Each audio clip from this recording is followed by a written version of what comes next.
Right now, you may be a poet or an artist who feels like you're pursuing the poetry or the art on the side. You have a job to sustain you for living expenses, and your art is unfortunately getting whatever energy is left over.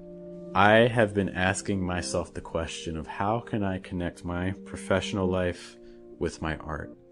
And what I've discovered is that there is a whole other path to poetry that most poets aren't doing, and honestly, most poets haven't actually even considered. The typical path for poetry right now involves getting individual poems published, publishing a chapbook, publishing a full-length collection, applying for an MFA, getting an institution or nonprofit organization job, often in like the literary arts, like working with kids or something like that. And I'm here to say that that path is valid, but if you have never thought that another path is also equally possible, that's what this book is for. I've written a book called Meditations for the Independent Poet. Every page is a mini essay that starts with a quote from Marcus Aurelius and then riffs on it for about half a page, 2 pages, making a connection between what Marcus said and linking it to poetry and business.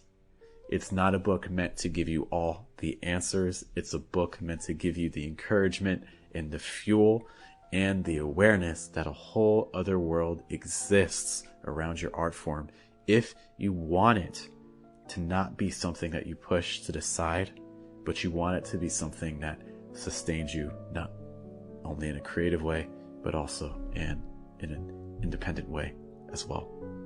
Creative and financially independent poets are poets that I think are able to incorporate poetry into every single facet of their life, not having to make it secondary, but primary.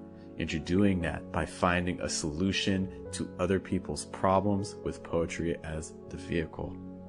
Not only that, you're helping people to grow themselves, to become the sorts of people that they want to become as well. So if you are open to viewing your art in a new direction, if you are open to considering that, hey, the way I've approached poetry to this point actually may not be the way I have to approach poetry in the future. There is a new path, and I hope that this book helps you transform the way you live your life artistically, the way it also has helped transform the way I live my life artistically.